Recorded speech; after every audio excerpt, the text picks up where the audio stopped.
try to come in because that shit's distracting.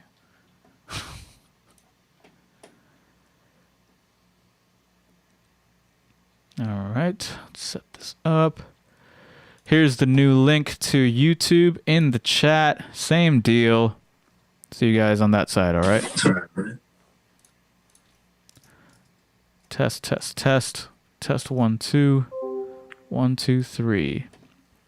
First thing we do is make sure that we can hear each other. Test, test, test. 1, 2, 3. Test, test, test. 1, 2, 3. Test, test. Awesome. All right. Again, remember to mute yourself in the Zoom chat too, so that we're all listening to just music and not, the movie you have simultaneously going on. I know what you guys are up to. Can't fool me. Okay. So we did piano and vocals, I guess. So if we just listen to these, and I just leveled them out to bounce just to see what they might sound like together.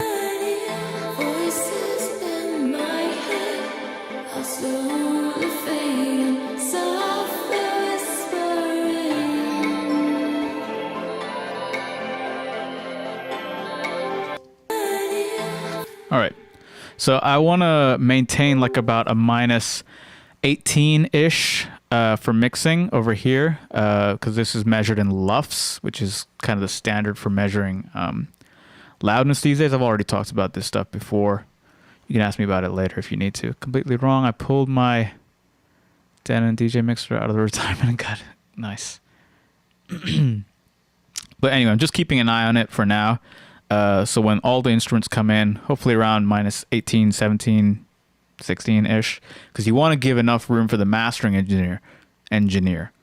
Remember that Spotify, iTunes, all these places, they go about minus 14 to minus 16 LUFS. That's where the masters have to sit. So you want to give the mastering engineer enough room to make any adjustments. So that's why minus 16, 17, 18 is a good place to be. All right. So let's actually do some drum. Let's start from a whole different perspective, right? We started with vocals, which is not typically what I do. Let's start with some drums, right? Let's get some rhythm going. So let's see what we got. We've got some cymbal effects, some chimes, but the essence of it is just kick drum. Oh, so it's pretty simple. So let's hear what these kick drums sound like. So this must be like a long tail. And this must be the attack. Yeah. So I don't really need that attack on this one. So actually, why is this color like that? All right, it's annoying.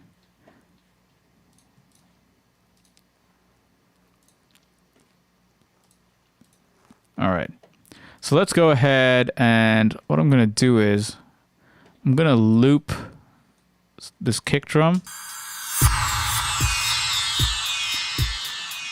I'm going to turn these cymbals down. That's way too loud. I'm just going to solo the kick drum.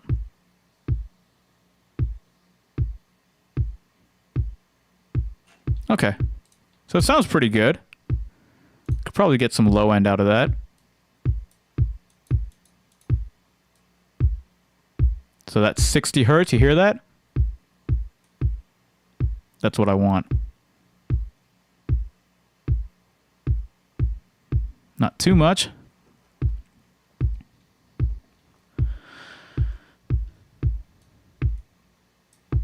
Need some body.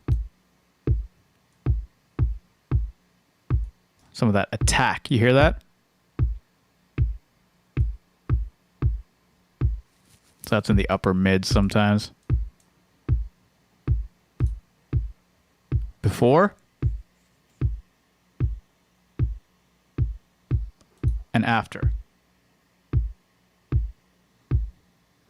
It's got a little bit more thump and a little bit more body to it. Right, you can hear it.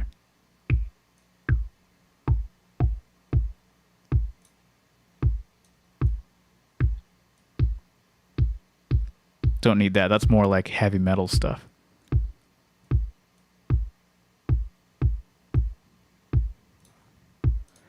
Let's get a compressor going to get a little bit more of the attack. I've already explained an attack of about 25 to 30 milliseconds can be good for drums. And in fact, I usually like to use this compressor for drums. It's called the FG Red by Slate. So set the ratio to 4:1. I'm going to increase the high pass filter on this so that it doesn't react to sub information. I've mentioned this before, but it's very common that compressors will react really crazy to a lot of low-end information. I don't want it to do that in this case, even though I still want the sub from the kick. I just don't want the compressor to react to that sub too much. So I'm going to add a little bit of drive and saturation. Set the attack kind of slow. Here's usually good. Let's see what this is.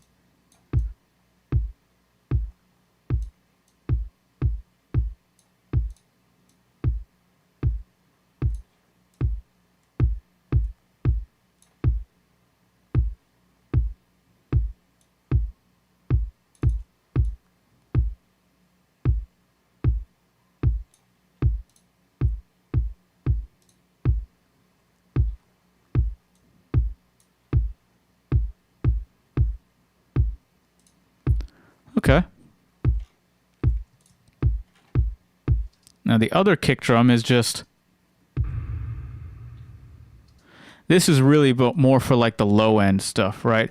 So I don't really need a lot of that top end information. There is a bit of it, but that's going to be other instruments.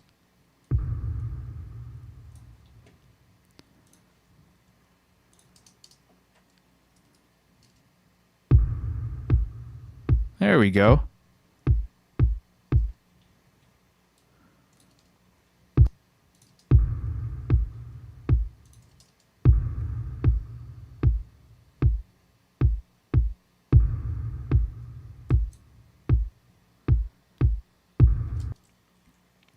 So let's see how this works with the hi-hat. Oh. Gonna pan this to the left a little bit. Maybe add some EQ to add a little bit of that brightness. Just a little bit, because it's already kind of bright.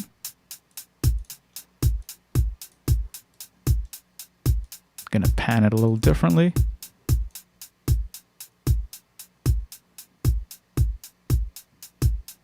And then I'm just gonna level it out. The kick drum is kind of the key, but the hi-hat is gonna be there for that motion, that sense of movement. But since the hi-hat is a lot more high information, it doesn't have to be too loud on the fader. You're gonna hear it. Now, is there a snare? Snare only comes in at the end and it's barely there.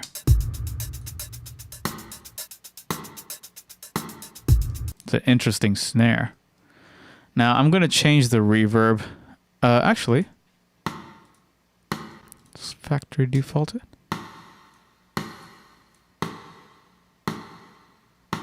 Okay, there we go.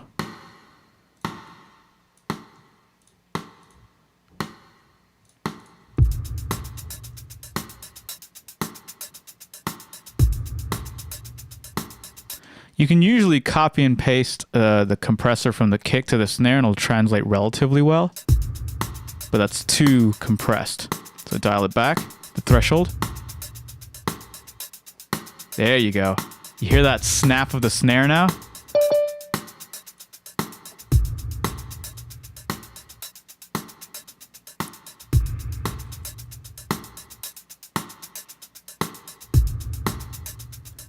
Snare's too loud.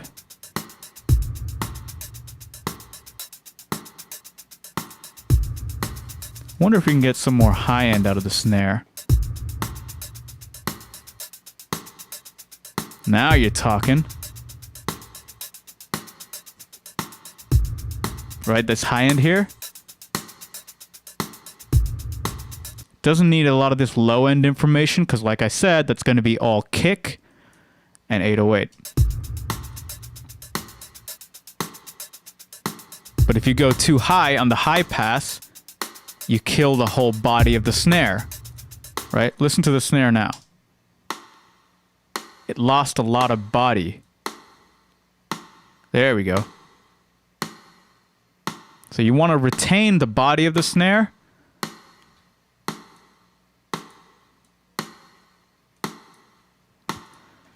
But cut out a lot of the low information, right? So we got drums going there. Let's see where these cymbals come in.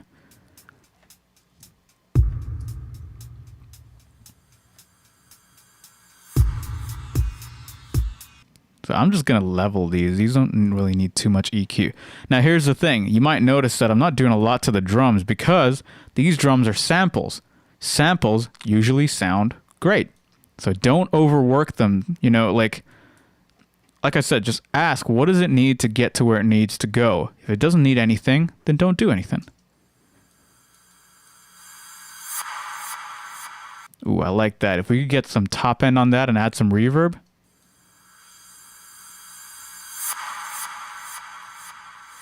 Don't need any of this stuff over here. Let's add some reverb. Click on the send. Send a copy to 9 and 10 because that's where the reverb is.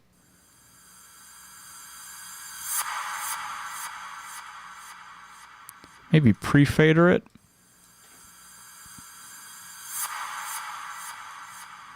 Ooh, look at that. It's got a lot more. It's got that decay on it now. Like before, without the reverb or anything, right?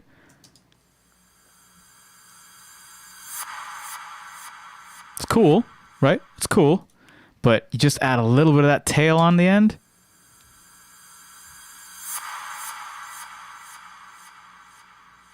You know what I mean? Like it's just so much more smoother by adding a little bit of a touch of a reverb and then EQing it a little bit. That's all I've done. I haven't done anything else. What's this?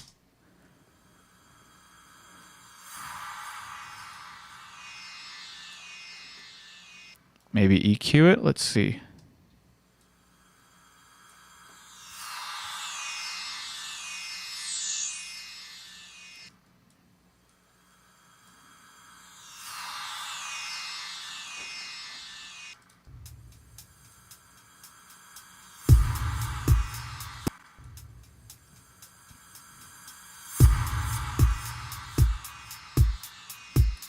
I'm just leveling now. What's this third one?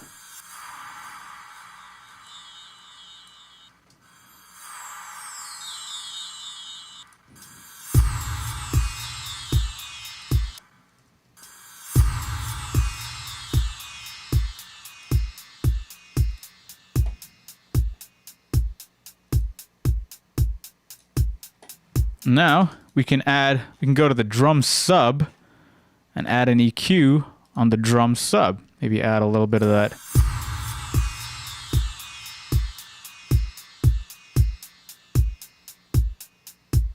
Thump. I'm gonna get rid of this right here. This is gonna be all 808 bass stuff.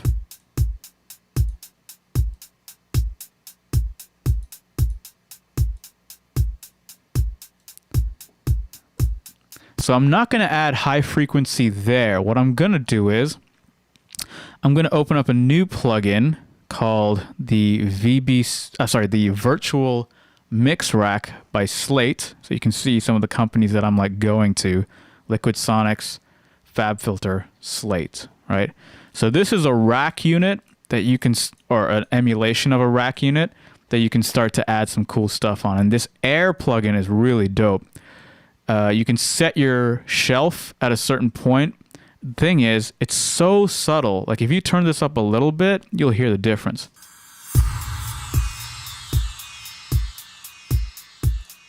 Right? Before. After. It's so extreme. That much is like already quite a lot. I love this plugin. Then I'm going to add an FG Red compressor in there. Set it to a slightly slower attack, maybe a fast release. Threshold of about 3 to 1. I'm sorry, ratio of about 3 to 1.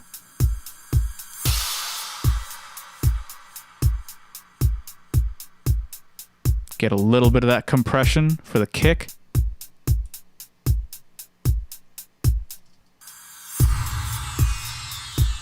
Now that's going to be a problem.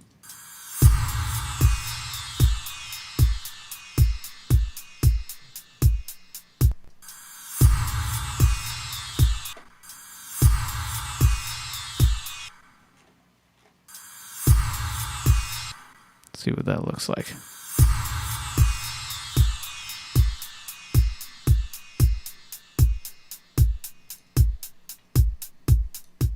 So this is the drums before.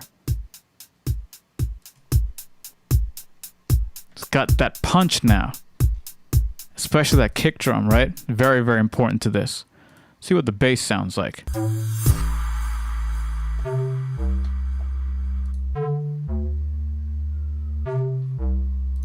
So there's a lot of sub going on.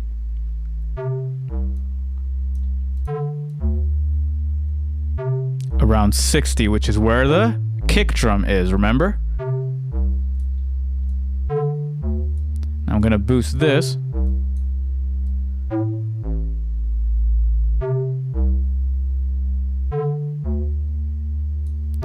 And let me compress it.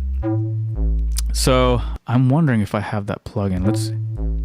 So I'm gonna boost this mid, because this is where the kick drum, we kind of created space in the drums over here so we can put the 808 and have it live over here.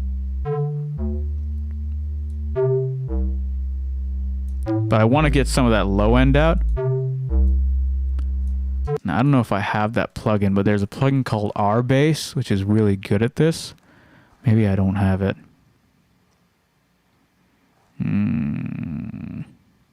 Nope, I don't have it.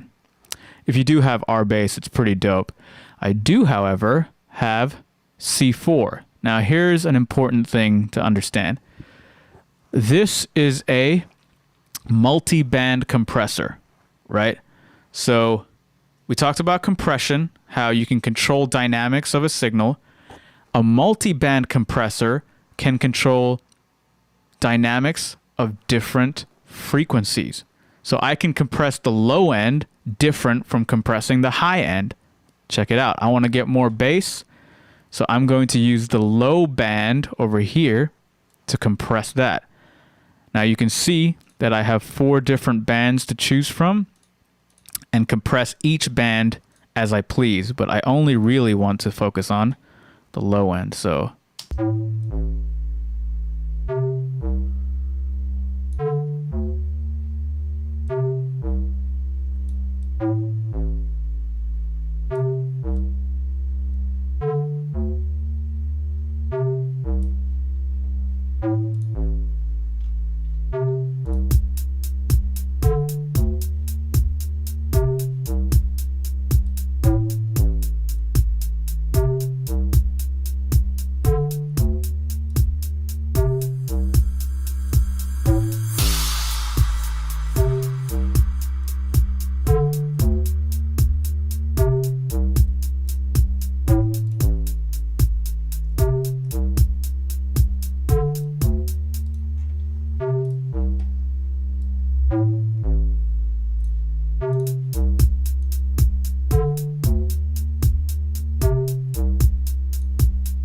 all right, so we got a lot of low end coming out of the bass.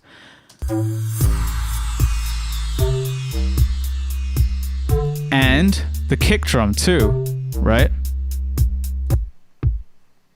Don't forget that. But you might notice that when we play the drums and the bass together, we're losing a little bit of the low end from the kick drum, or it's getting masked a little bit by the bass guitar. So they're kind of fighting for attention here. And you can even see it. Now here's another cool thing about that Fab Filter plugin. If you go to the EQ on the kick, right?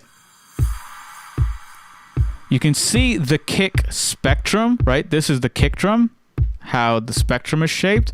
But check it out. If I go into Analyzer, I can also say, hey, I also want to see what the bass looks like. So check it out right now. The red is the 808, and the other one behind it is the kick drum. So you can see two instruments at the same time and EQ accordingly. Now look at that. This is the common area for the kick drum and the 808. So a very, very common thing to do is something called side chain compression. So I know some of you guys asked about this already. Side chain compression basically allows me to compress a signal based on the input of a different signal, right? So if I have, say, a bass, right? If I set my threshold of a compressor above the bass signal, it's only going to compress as I bring the threshold down. And once the bass crosses the threshold, then the compressor will compress the bass. But what I can do is I'll say, hey, compressor, don't listen to the bass signal. Listen to this kick drum over here. Whenever the kick drum crosses the threshold, then push the bass down. The kick drum is triggering the compressor, but the compressor is pushing down on the bass. That is sidechain compression. So I'm going to do it just with the Pro Tools stock one. Now, in order to do this, I have to first put the plugin on the bass, right? Whatever I want to duck, I put the plugin on that. I'm just going to use the standard one just for now. Next, I'm going to set what's called a key input. So right now, the bass, the compressor is reacting to the bass signal, right? I don't want it to do that. I want it to react to the kick drum.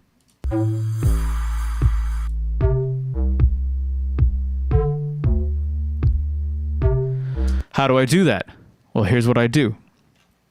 I send a copy of the kick drum to a free bus, let's say bus 2. I send it all the way, so 0 unity gain. And I'm actually going to send it, I'm going to send it as is, right? So a copy of the kick drum is going to bus 2. On the compressor, on the bass track, I'm going to go to this key over here and set the input where it says no key input. I'm going to set it to bus 2. Then I'm going to turn on this little key over here. What's going to happen now is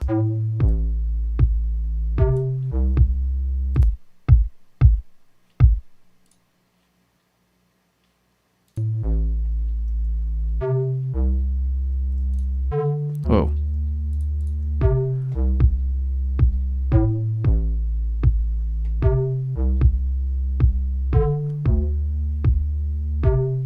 Well, that's weird. It should be side chaining.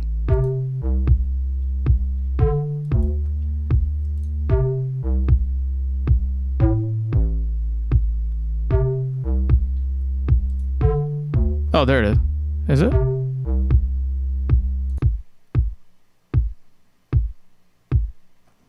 What's going on? Let me do this with a different plugin. What's going on, sidechain? We need to go over that tomorrow. Yeah, sure.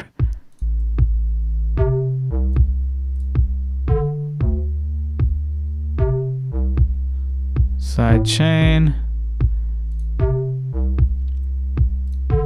External. There it is.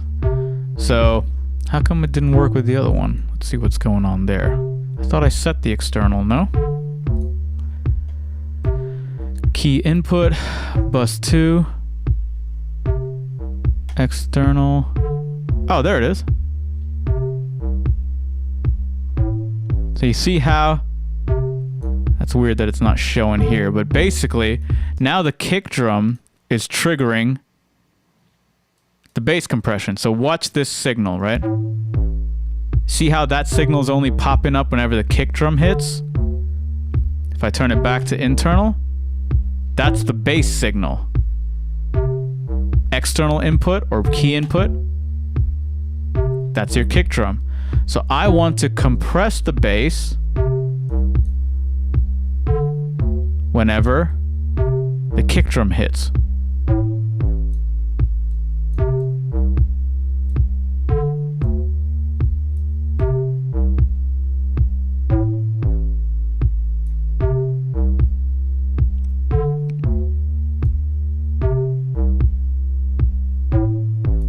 There we go.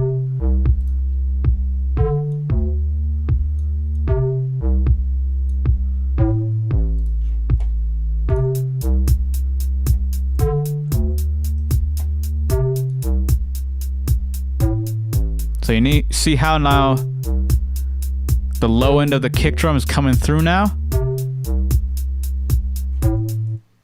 So here's everything. Well, how far did we get? Let's listen to this, the piano and vocals. Let's see what we got so far. And we got to level these out too.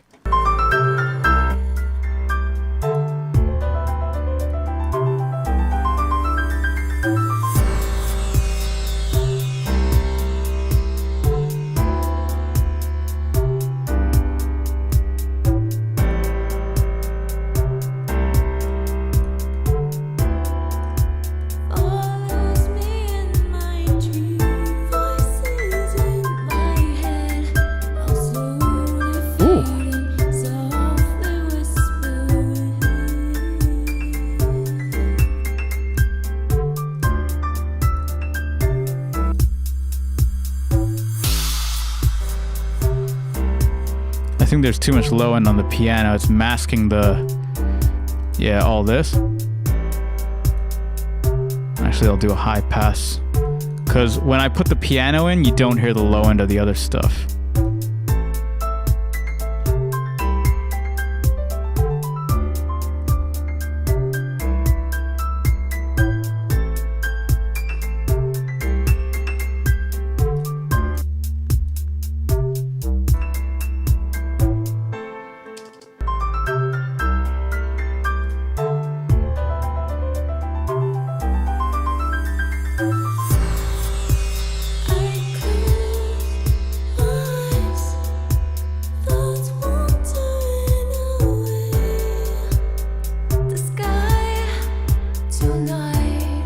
The sky, she says that way too loud.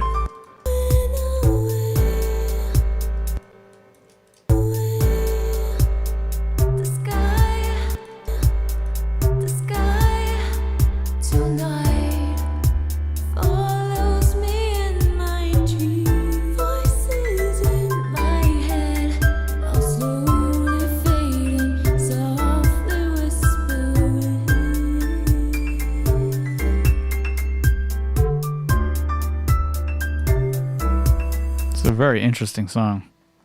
So what I like to do is, so remember that trick where if you press Control, Option, and click on the first row, it bypasses everything below it. So I like to do it before and after all the time.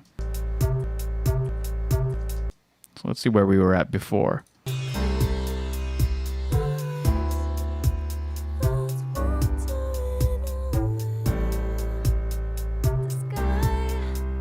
Tonight follows me in my dream. Voices in my head are slowly fading, softly whispering. All right, before.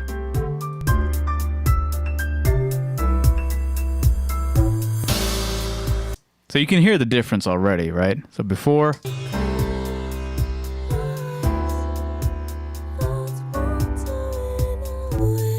After. Listen to that low end.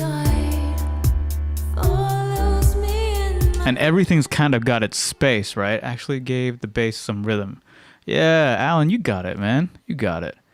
So yeah, you see how like we're slowly starting to create space. I always love going back and forth. So let's attack these synths. Right? We're just trying to get a picture of what this song might be. Just get close, right?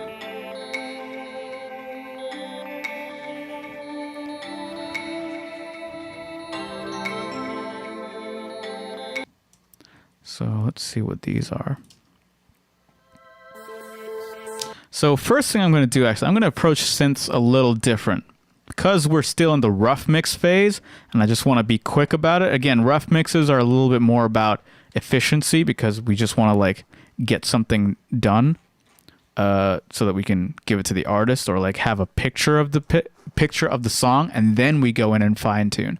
So I'm actually going to add an EQ on the actual synth subgroup first and get rid of all that low end because we don't need it.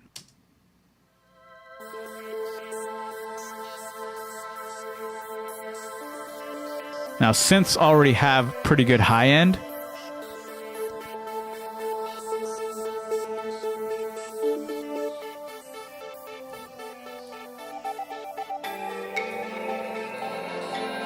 Some weird chords.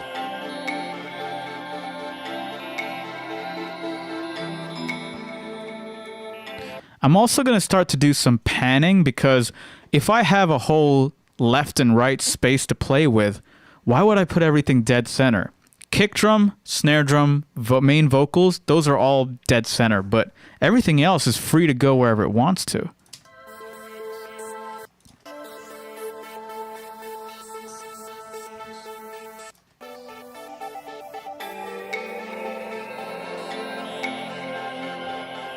Oh, this is the kind of music you do, Hannah? Good, I like it.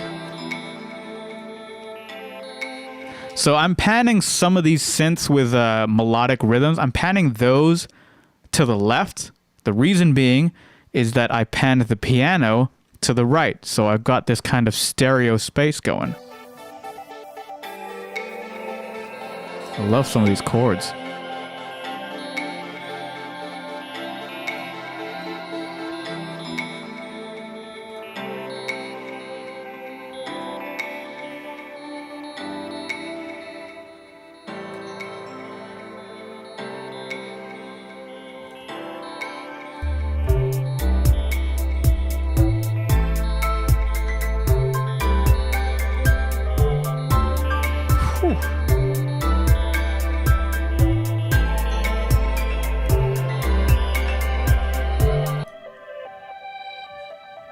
So this one I might be able to EQ a little bit. Where was that? That was all the way here. Nope, it was all the way here. I want to get it nice and clean.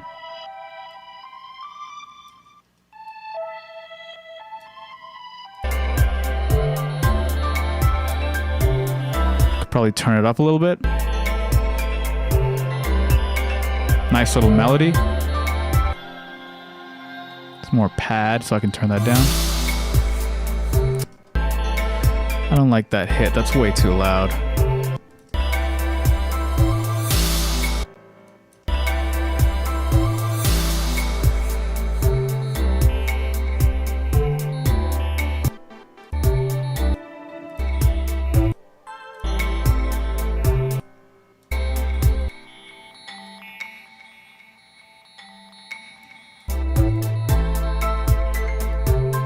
That ee-oo thing, this one, the Roddy Rich, the Roddy Rich thing, I'm turning down a little bit because it has a lot of that higher frequency, like upper mid higher frequency.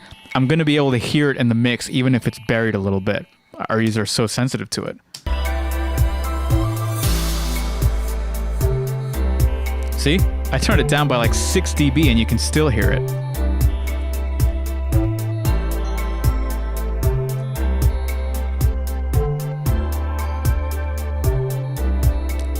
Again, I want it to be there, but I want it to be subtle. Again, a lot of this stuff is about subtlety. See what other synths we got going on.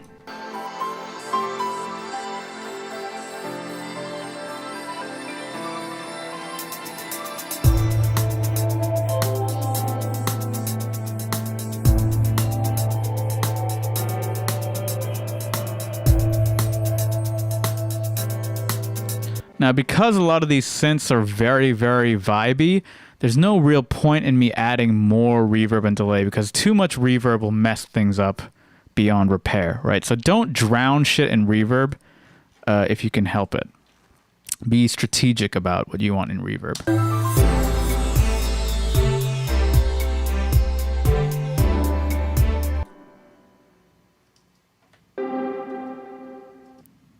again, got some nice mid-range over here I want to emphasize. Woo! Let's see what this is. Nice MIDI MIDI keyboard.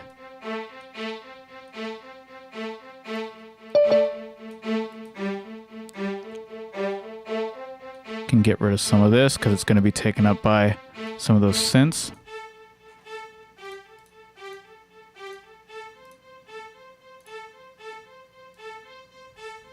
This is nice and crisp high end. It's like a violin part.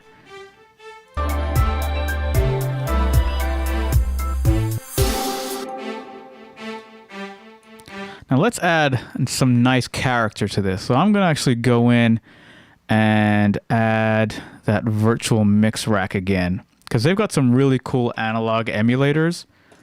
On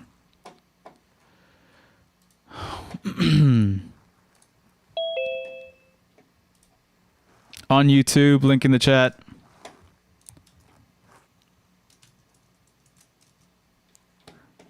More voice involved, but yeah, oh, good to know. So let's add some nice character to these strings. Let's find a little loop section.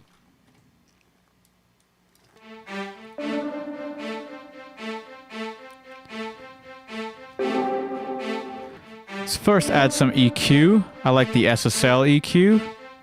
Around 6K, push it up.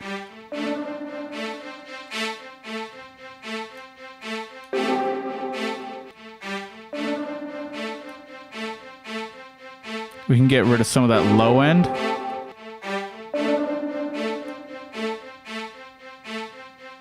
Because that low end is going to be taken by other instruments anyway. Let's add...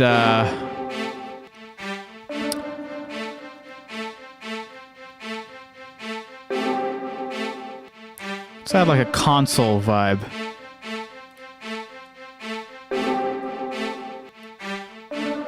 I need to turn down that dong.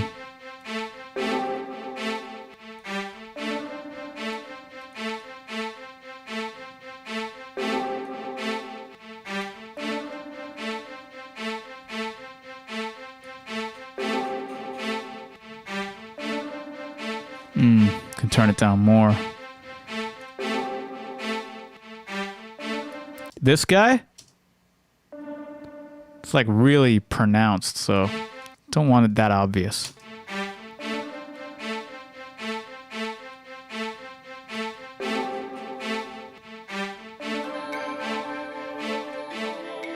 Now I'm just balancing in between the instruments.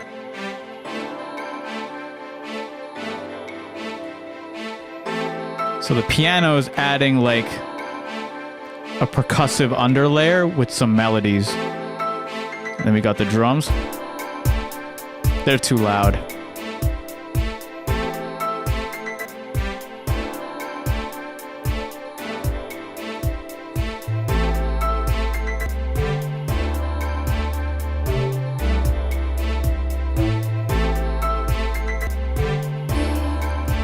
Follows me in my dreams tonight.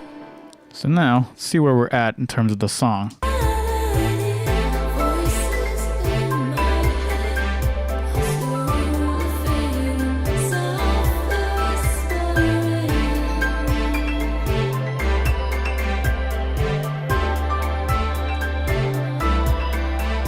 Okay, so we got a decent balance going. Now, we still have the mix bus. Remember, everything is feeding the mix bus. So I can go to the mix bus and start adding some cool effects. And the first thing I'm going to try, just out of sheer curiosity, is add a virtual tape machine. I'm going to set it to 15 IPS and 2-inch track. These are just different settings for different machines types and speeds. It's got more to do with the analog days of tape, but it does change the characteristic of the sound. So let's just see what it sounds like. Voices in my head, slowly fading, soft whispering.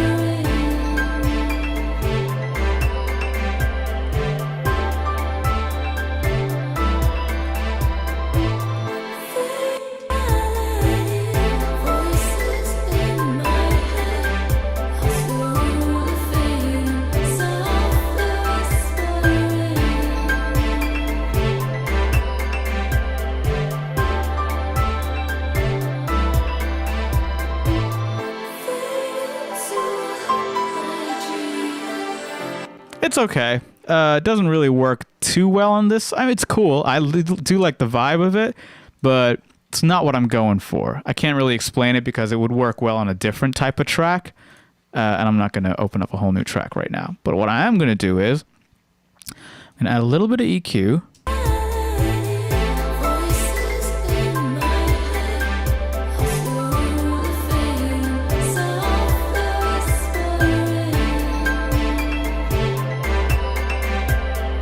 Maybe I'm going to add a VCC mix bus. So this is almost like a console emulation. You can pick which console you want to emulate and have the mix run through. That's pretty dope.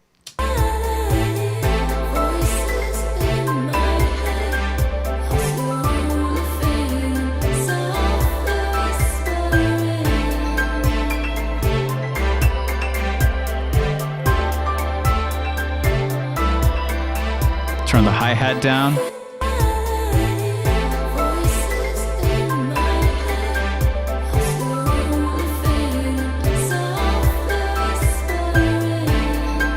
Let's add a compressor, see if it really needs it or not. Kind of similar settings to what we did on the drum bus.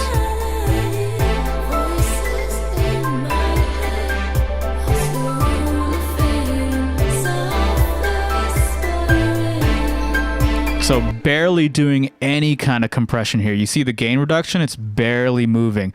Only at those moments where the whole track crescendos for a second, that's the only amount of punch that I'm getting from there. It's from this this compressor. And then as far as the virtual mix bus, it's emulating a console, but I'm not pinning the needle all the way to the top. I want it to breathe in like the 0 to 3 plus 3 dB, right? And I do that by adjusting the input knob. Right? If I turn the input down, it's less of a console vibe. And as I turn it up, it's more. But if I push it too hard, it gets distorty.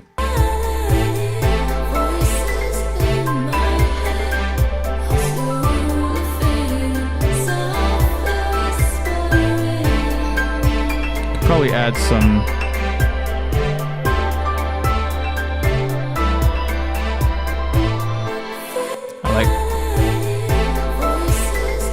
some more body to the kick drum.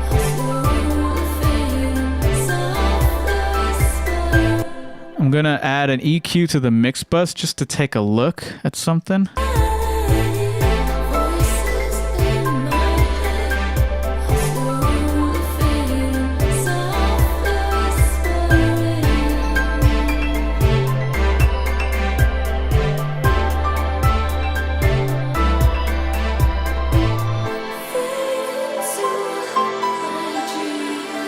Those vocals are still a little bit too on the harsher S side, so what I might do is dial the high end back.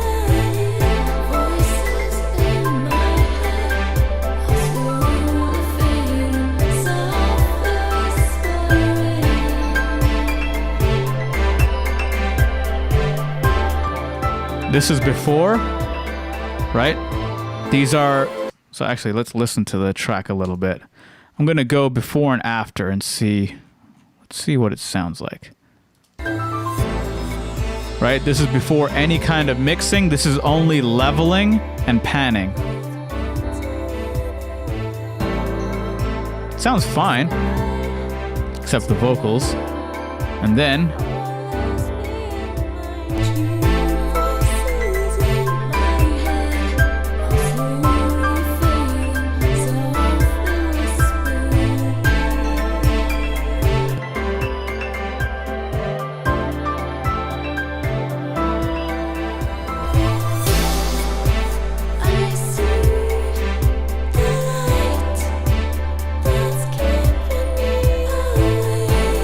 so you hear the difference, right?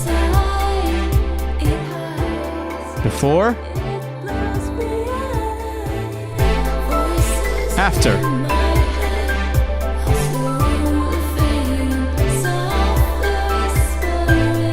So we're a little bit on the louder side of things, but I could dial that back.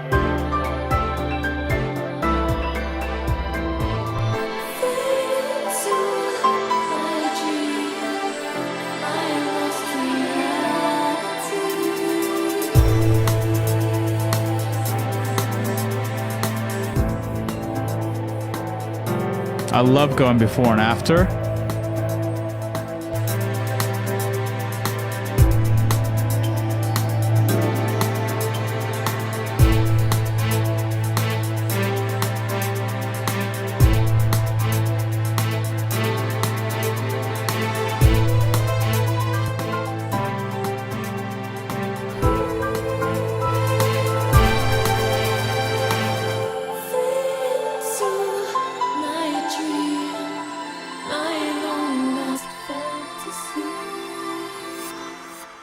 So you guys hear an obvious difference, right? But don't just listen to the level difference, right? I know it gets louder before and after the mix, but listen to the separation in the different instruments, as well as the actual spatial properties of the different instruments, right? Everything kind of has its own place in a general setting, right? In this one, everything seems kind of flat, just like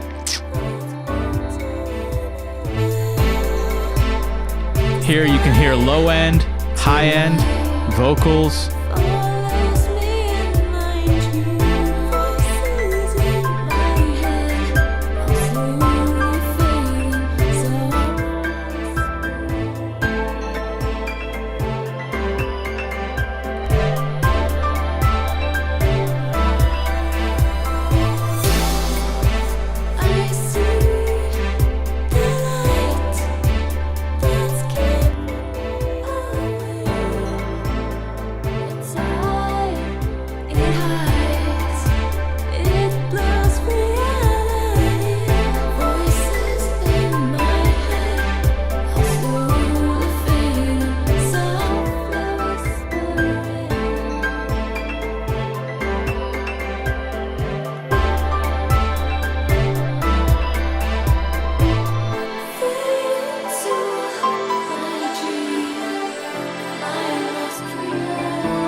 Kind of boomy and weird.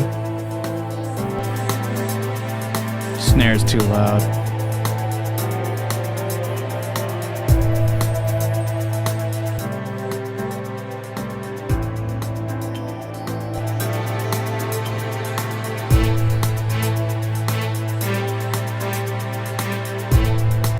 There you go. Pretty cool, right? All from mixing, the before and after. That's the power of mixing, baby. So let's take it back to Zoom.